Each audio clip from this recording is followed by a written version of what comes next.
Very good evening to each and every one of you. Welcome in the ring. Ringside us. How are you doing tonight? Good to have all of you here with us. How are we looking this evening? Happy and delighted that all of you can join us at home and abroad. It's our privilege each and every night.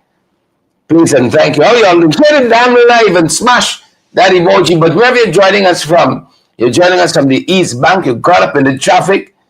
You're caught up in the traffic. You're home now. Watching, good to have you on the live. Wherever you're joining us from in this beautiful country of ours, no matter how terrible it gets, happy and delighted that all of us can join together around this dinner table of brotherhood. We go a little bit, but it's only because we love each other. It's only because we love each other. Ringing the bell one time for each and every one of you. Roxanne, Odessa, and Daryl, and Penelope. I see Rita, Rajan, Lilith. I see who? Me. Yes, you. Not me, you. Savage Station, all the other folks. Emerson, Nayara. Good to have you, Nayara, on the live this morning. This evening. Hope I'm calling it right. Nayara, Leslie, Roxanne, Sandra, Claire, and Joseph. Good to have all of you on the live tonight. Joy Wong is here as well. And Brendan, Geisis, and Mario, Penelope, Magnell, and Pinky.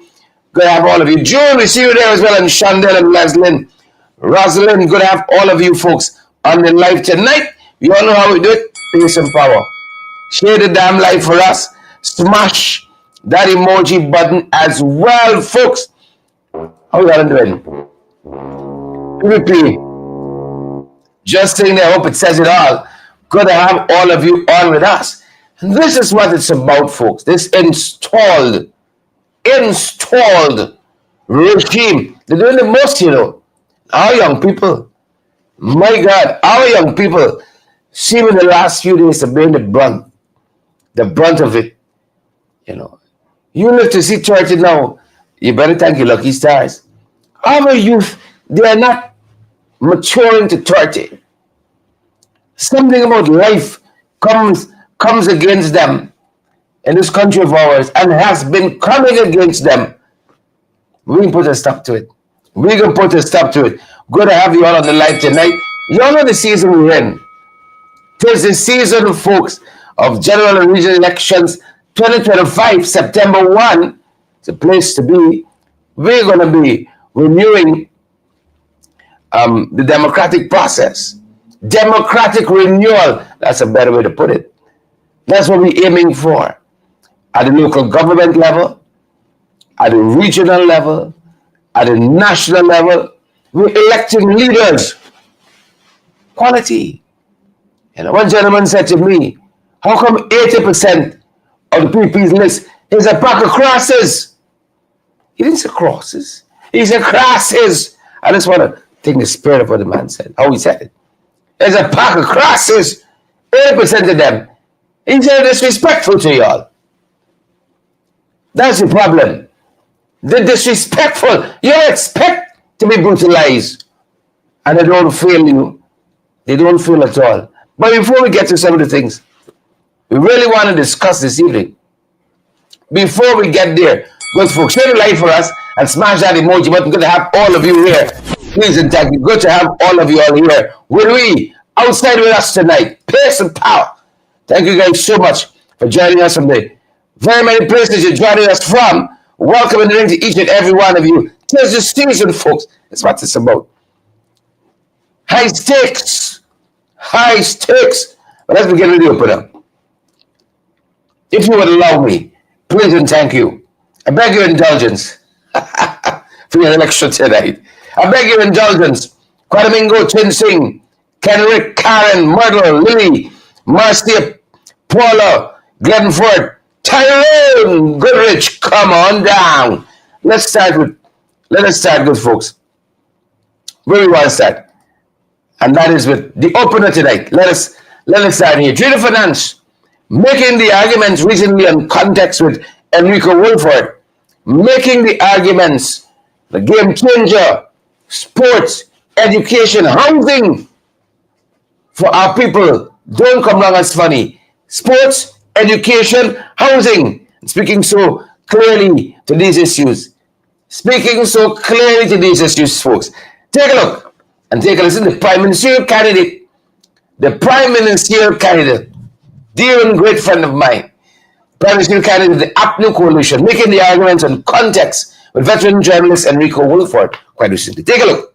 Policy positions that we have is that all national athletes will be paid. They will be paid as a national athlete, so they don't have to go and do a day job and then go and train to be an athlete at the side in the afternoon or before they go to work in the morning. It will be their job to go and train because we want to invest in sports. I know that's major. Not all young people want to go in a direction of sports. Some of them want to go and advance their studies. One of the things that we've recognized is that persons going out there to post-secondary educational institutions would have difficulties in meeting their basic needs. A lot of them, employers. A lot of employers don't want just a part-time worker. If you're going to university for you to get a job, I face those struggles. That's one of the things. I've had like several jobs just to get through the university because nobody wants a part-time worker. What we are going to be doing is giving every person that wants to pursue a post-secondary education $50,000 a month to offset the expense of their basic needs. And housing is huge, and I want to say housing is huge for young people. For too long we have had a situation in which young people are left to say you have to start a family and you're given priority if you have 1 or 2 children to get a house slot. That is a system that is right now. We have a system in which you cannot apply for a house lot until you're 21 years old because the PP government pushed the age up from 18 to 21. Those things will be removed. We're going to be making sure that we are building houses. Our housing program, the rent-to-own program, is not just about building a house. It's creating communities. So you're doing several things. You're looking at job opportunities because in order to build thousands of homes, you're creating thousands of jobs. We're talking about electricians, plumbers, masons, carpenters, engineers. We are putting our people to work, and at the end of that, they're going to be benefiting because we're going to be putting persons into finished homes that they can pay for on a monthly basis through the rent-to-own program. And the end of it, they will have a home. And at the end of them having a home, they have an asset now that they can reinvest. We are thinking for the people-centered development. Here's some power. People-centered development. You hear it there? What more you want? Huh? What more you want here? People-centered development for our youth. And our colleague Julia Fernandes, Prime Ministerial candidate for the APNU coalition, she put it in such stark terms which underscores some of what we're going to be talking about tonight. Because as I said, the young dying in this country, you met to see 25. I'm an old man to young people. I old and gone through because they're not living. 25 is the new 70. You live to see 20. Come to Lucky Stars. Because my God, we gotta lift the life expectancy. And some of these issues are avoidable, Some of them are avoidable. I won't be too close, I won't be too far. I won't be up close like that here. Some of it is avoidable. The young in Guyana dying too soon, the poet says, Martin Carter. Our banners drip for you. What's happening in this country? Another great ballad of Martin Carter. He said, child, a moment ago, you were like the apple in your mother's eye. I'm paraphrasing here, a rough paraphrase. All right? A moment of love ago, the poet says, you were right there. And then we got cases like Renika Niles. Renika Niles had some breathing difficulty. She went to the Diamond Regional Hospital. Is that it? You're dead, PP, you got blood in your hands. You got Renisa. You're going to have blood on your hands. Young lady, all of her friends and colleagues and contemporaries spoke well of her. They said she was in life. You know, if anybody who was nominated to succeed in life, it would have been her. Renician Miles. Young lady, I think she was quite 23 yet. And now the hospital come out to say, oh, when should have come, should have far gone. Raphael Niles, her brother, he said, no. He said, Frank, don't come around with funny. That's what the young man said. He said, Frank, don't do it. Don't do it. Raphael Niles, listen to me. Death in life, sometimes you got to pick up for people, you know. Right? He's called it a fatal lack of urgencies. That's how he characterized it, Raphael Niles. A fatal lack of urgency and preparedness by the Diamond Regional Hospital. I ain't share the life yet. Big fancy building, this, that. 40 care entourage to cut the ribbon. By taking walking. In functioning.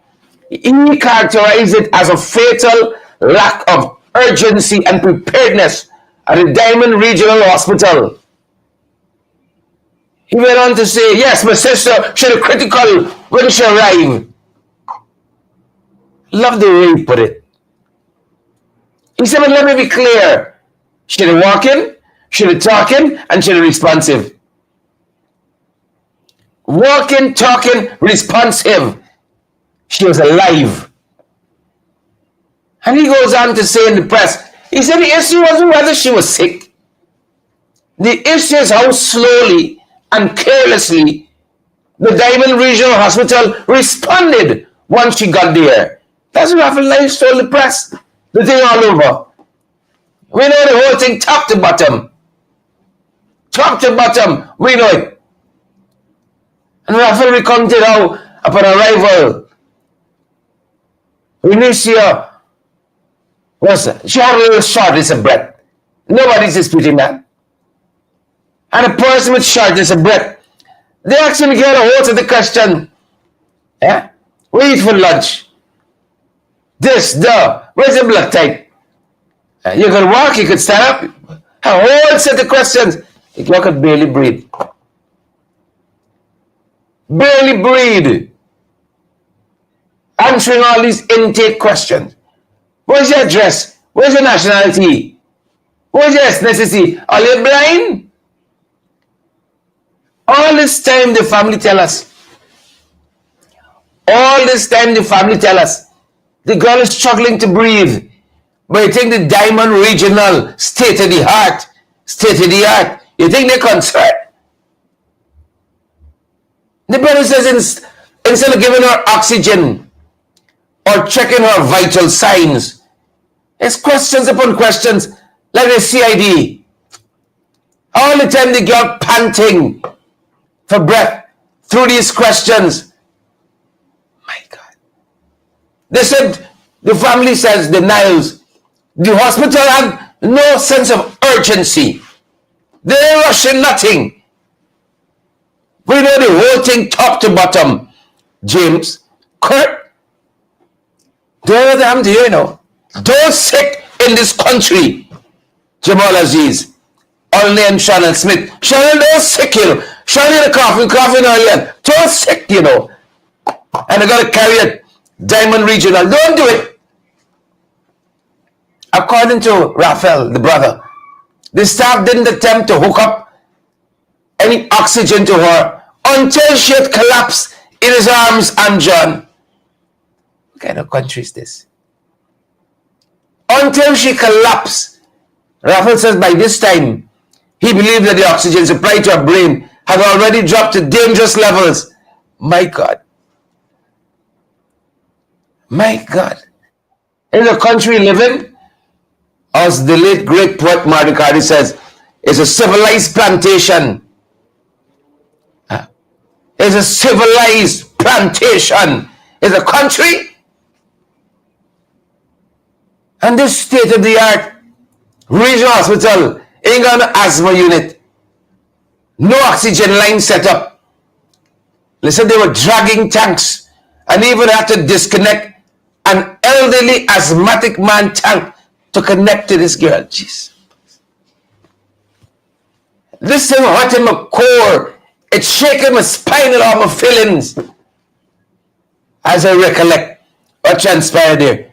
You think you understand what's happening in this country? The brother says they didn't try everything.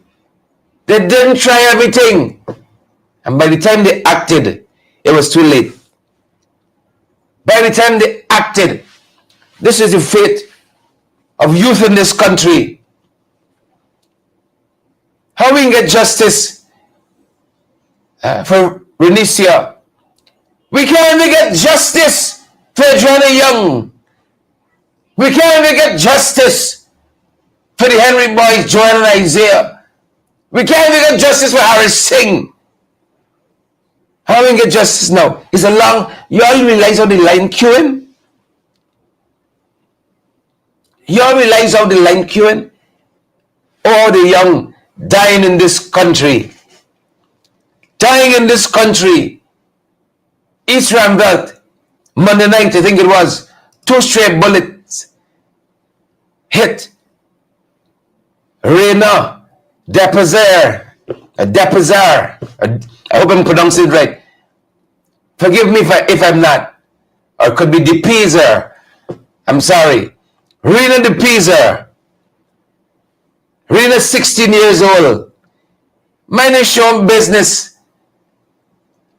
16 years old from East La Penitence. 2 stray bullets hit her Monday night. She was attending a party in Mango Lane, East Ramvelt. She succumbed early on today from her injuries. Where did the gun come from? Where did the gun come from? 2 bullets. She's just at a party, being 16. Young and gifted, the song says. Just enjoying life. You know. Just enjoying life. 2 bullets hit her. She succumbed today at the Georgetown Public Hospital. And listen to the kicker here. Are you listening to the kicker? The family says this happened on Monday, it's Wednesday. The Guyana police force unissued a statement on the incident yet. Don't get knocked by a stray bullet. You hear me? Don't let him to here go diamond regional. And don't get knocked by a stray bullet. The thing happened Monday. My God. All now is Wednesday. And the family says the police force, Hickens police force, the PEP police force, all now didn't issue a statement on this issue.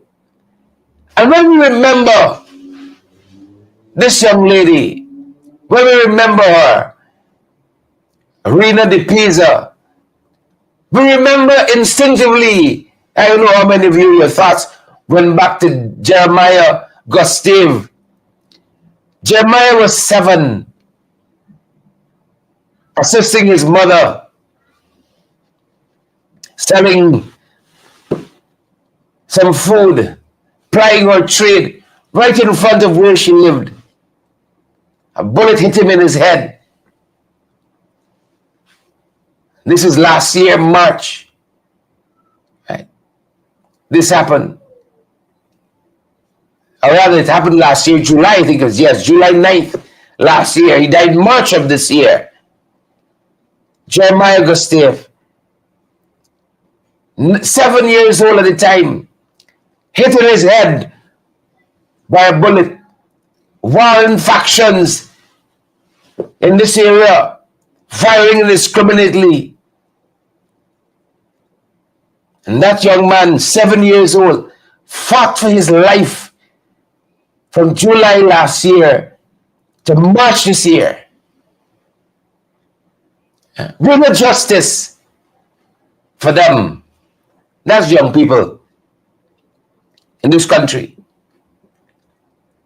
7, 16, 22. Right.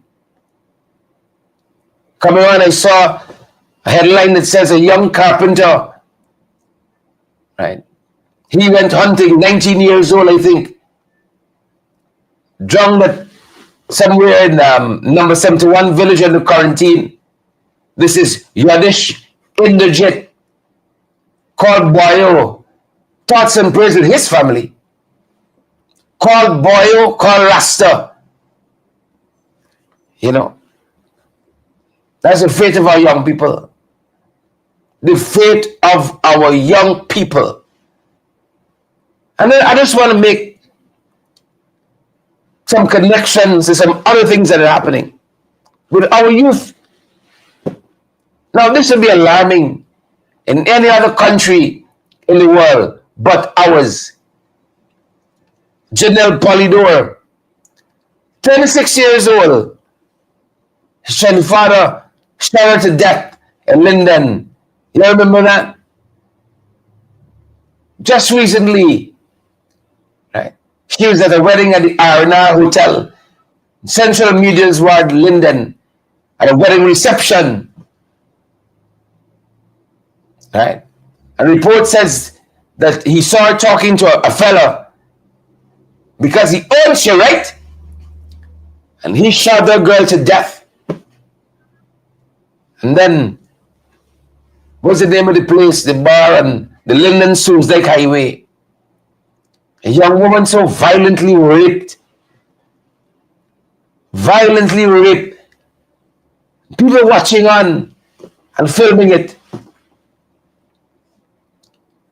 Watching on and filming it. What madness is this? I like this Guyana. This one Guyana, I like it. I don't like it. How young people should be enjoying an enabling environment. But no. Oh no. Battling for our life. Battling for our lives out here. That being said, folks, we're going to change up the bowling a little bit. Thoughts and prayers with all the bereaved. Thoughts and prayers with all of them. You know one thing I like about being a part of the APNU coalition? It's a proud member and candidate. It's not just about the politics of the day, making the arguments to thousands of Guyanese across this country on a daily basis. And as the British would say, just getting on with it. No fanfare. You know, just the hustings, as they say. Getting on with it. You got a sanction there, a revoked visa, a shut bank account. None of that. Right? None of that. You know what we got here? Putting you first. That's all we're concerned about. Length and breadth of this country and coming to a community near you. Putting you first. That is what consumes us on this side on a daily basis. As we were coming on last evening, we waited a little while for the press conference from the We Invest in Guyana party, or We Invest in Nationhood, to be precise. When their party was wrapping up a press conference, speaking to the issue about the Demara Bank cutting ties with some of their executive member, in particular, Dwight Hetzberger and Natasha Singh Lewis, cutting ties with them. And they said they didn't know. It was inexplicable why the bank would want to go to this extent. Folks, all of our bank accounts are intact. We ain't got no problem. We ain't got a problem in the world. And that is why we have continued on message, on target, putting you first, putting our youth first, putting health first, putting sports first, as you heard our Prime Minister candidate articulate, putting all of these things first for you and not being distracted by the sideshow, putting housing first, putting education first. That's what it's about. And that's what we continue to do. Now, as I said, in this presser, yesterday, the persons who were so affected by the bank telling them, you either come and take him or not, or we take it out for you. So they had no clear reasons why the bank would go through this course of measures. Today, I think it was Demar Waves, that publication reached out to the chief executive officer of Demar Bank, one Dulat, I think it's Parbo. Again, forgive me, I beg forgiveness if I mispronounce his surname. Right? Daulat Parbo. And Daulat had a couple things to say. Right? This is to Dem Waves. He said, don't think what has happened to Natasha Singh Lewis and Duart Hetzberg and all the other folks. I don't think it should be unclear. He said if they had read all the provisions of the international compliance legislation and protocol dealing with an individual that was sanctioned by OFAC, right? You got to be very careful how you're pronouncing this. OFAC. FAC. It's not a British way using expletives. It's what's the name of this entity within the U.S. State Department or the U.S. Department of Treasury, I think, to be more specific. And it's the Office of Foreign Assets Control. It's if you read what they put out on the sanction, then it should be very clear. So if those persons are interested, they can go and read it. This is what Dolat Parbo is telling Dem Waves. He said they could go and read it. Right? They didn't pay me for the tuition. Go read the thing. He said you'll find a reason why the bank had to take such a decision. He said further, according to the same OFAC, right? OFAC report, right? The report had explained that in the light of risk assessment, anybody who has a relationship, this is Parbo now is telling them ways. Anybody who has a relationship that poses a compliance risk for the bank, we're done with you. We're done with you. You pose a compliance risk to the bank. Parbo says we have an obligation under the anti-money laundering legislation to take action to de-risk. To take action and de-risk. Right? And he said this is what comes with international correspondent bank guidelines. So if you didn't know, Parbo's basically saying, now you know. Now you know. But listen, we gotta do good journalism too. Because I saw the room that's supposed to get the news and not propaganda, the room that's supposed to get the news, they have said that another bank has also brought to bear these sanctions on executives in the Wind Party in an effort to de-risk and to be in compliance with what Parbo says is international correspondent bank guidelines. Another bank. But we read the entire report from the room with the news, and the bank is listed. The bank is not listed. Right? You see, while others spend the day worried about bank and who bank account close, all we were doing is putting people first. On this side, talking to people about their futures and not what's happening to us currently. And how we can better their lives. Putting forward our plans and proposals. You know, our commitments that we're making with the Guyanese people. While others were in topsy-turvy. You get sanctioned, you bank account closed, you blah, blah, blah. We were laser focused, putting people first in this country. So I said that to say, this other bank, a whole report by what should be a credible entity, and this other bank is never named in the report. And I thought that is so disingenuous. It is so hypocritical. It is such, what kind of journalism you call this? It's that kind of journalism. But the report did say,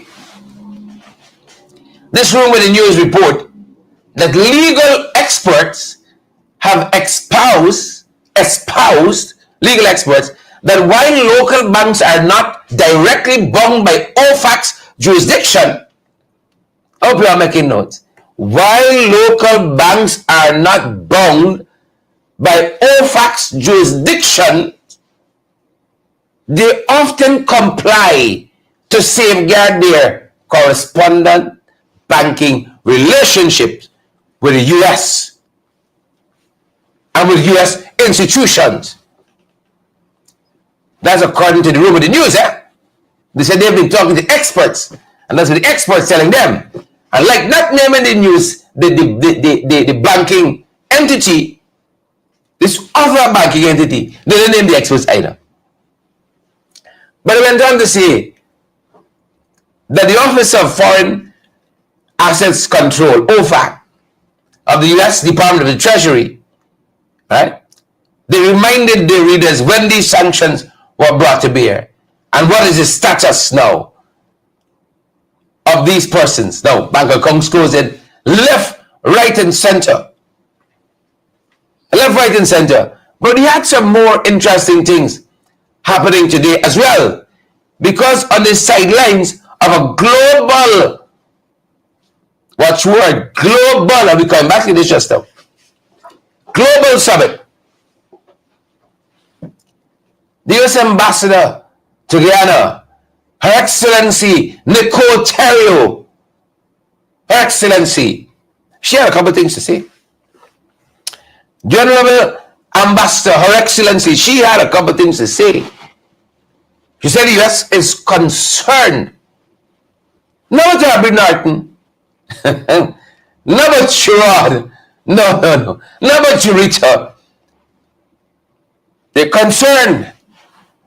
So while they were being concerned on that side, folks, we just spend the day putting you first.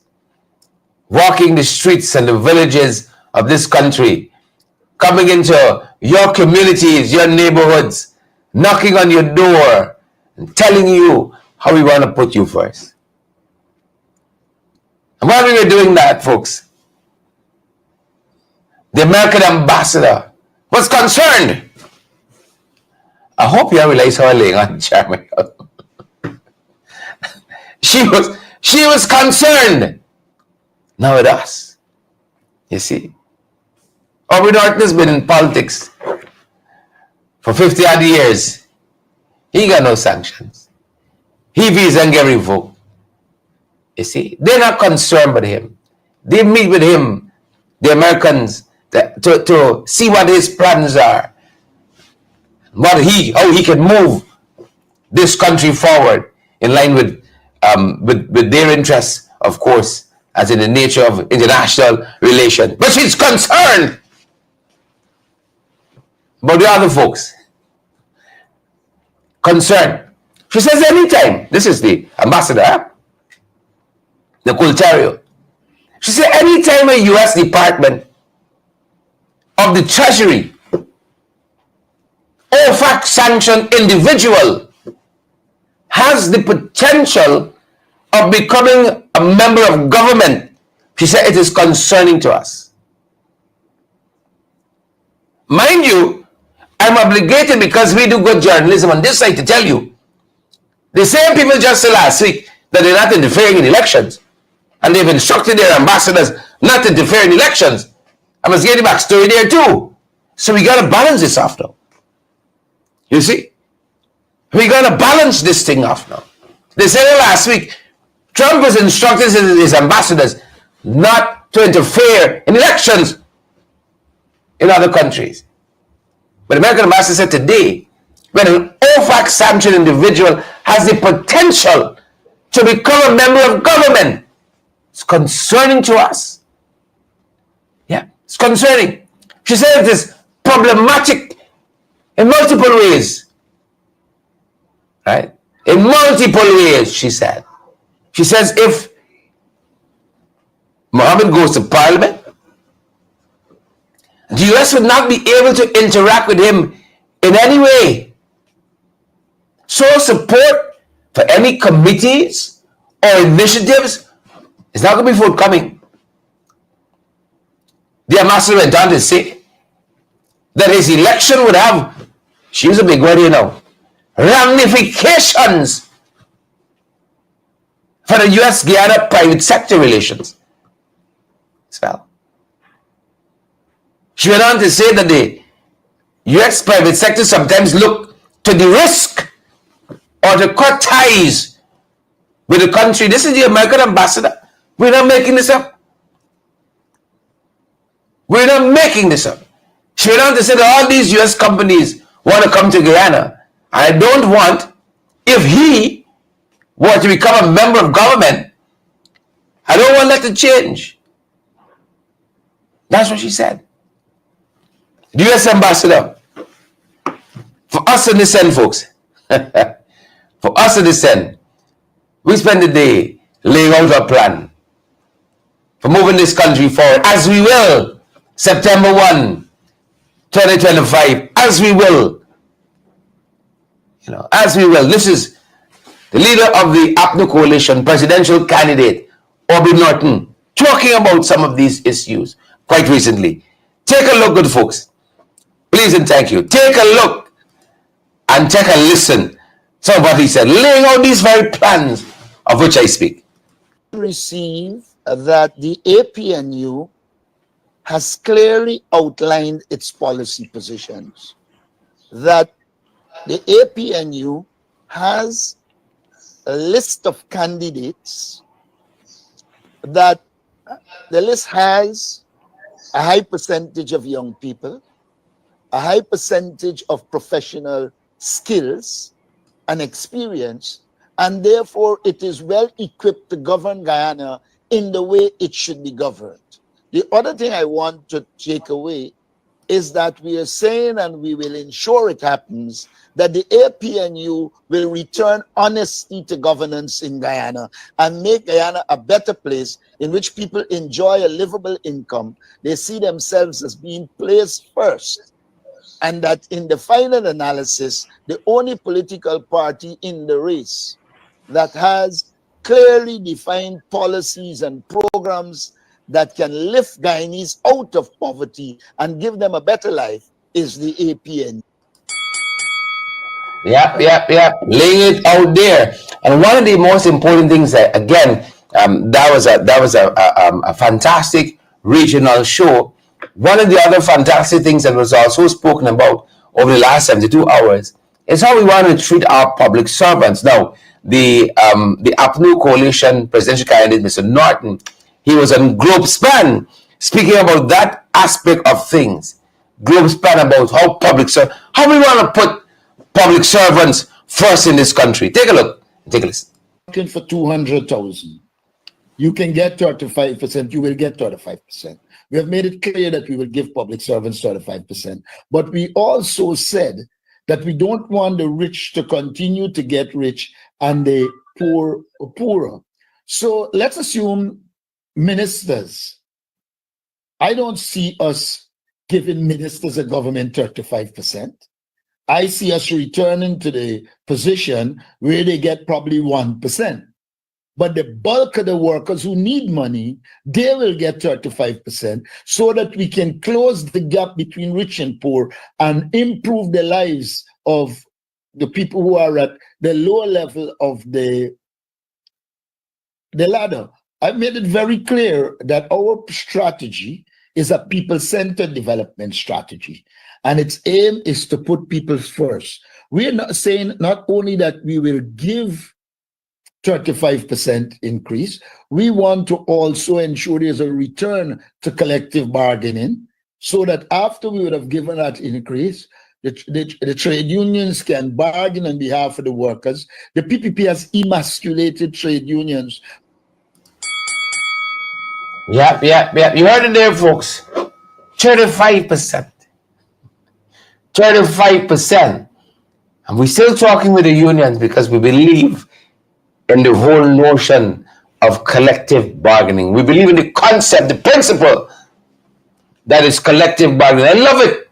I love it. I love it. I love it. 35%. 35%. as we are numbers, folks. As we are the numbers. And because we know how much you guys love numbers, we know how much you guys love numbers. And boys got a conference happening. They got here. Biodiversity, Global Biodiversity Alliance Summit. Big fancy name. And the question is being asked, if 5 countries alone in this thing is global, there's like a block. Is that the G? The Guyana 5 is, what do you call that? Global 4-country shop. You see, this is why young people in this country will always get problem with education, Always. Because when you see 5 countries and you say global, you have a definition right there. You go in the class now, teacher put it on the paper and said, what is global? You see 3 take on things, say, yeah, this is it here. That's how we confuse it using this country. That's how we confusing our young people in this country. All right, don't go yet, hold on, I got one more for you as we wrap up. All right, finally, as we talk about numbers, 35 for workers, globals, 5 of them, 5 countries. All right, and you got some known suspects. You got some known suspects. 5 of them as 4. The PPP, well, in the area, Lauderdale, this is in Region 10. Beautiful people reside there. All right? Beautiful people, as we have numbers. I want you all to tell me how much people y'all see there. Now, y'all know there's a government, they like to talk about wave and tsunami. Now, if you say use a tsunami, right? A big auntie from Mexico told me, a tsunami is destructive. She said, so I'm keeping with them. A big auntie from Mexico, she said, Sherrod, you hear what the man said? You hear the big head one said from the corn shop show? There was a tsunami. Tsunamis are destructive forces of nature. Destructive. That's what they're doing. Destroying this country. But as I said, they were in an area, good folks, Lauderdale, I think it is. This is Region 10. And I want you all to help us with numbers, you see. Please and thank you. Help me with the numbers. We might be a little tingish. That's a massive turnout in Lauderdale. Massive turnout. Massive turnout. Y'all have me the numbers. How much you come across? Yeah. Y'all be honest. How much y'all come across? Yeah. Tsunami things. We're gonna let that do it for us this evening, folks. Cognizant of the hour. Share the live for us. Smash that emoji button as well. And let's have a go at it. Down the road we go. Tsunami in Lauderdale, Region 10. People fed up at them. Fed up. See you all in office September 1, folks. We've laser focus, putting you first with principle-centered leadership. That's what we're going to do for us, as they said. That's our time and that's our program. Stay safe. Each and every one of you, Janice, Sean, Mandy, Anasi, Linda, Kalyan, Akeem, Glenford, Leon, Raquel, Holly, Cherry, Natalie, Osman, good evening to all of you. Have a fantastic rest of the night, guys. That's the time, and that's our program. Stay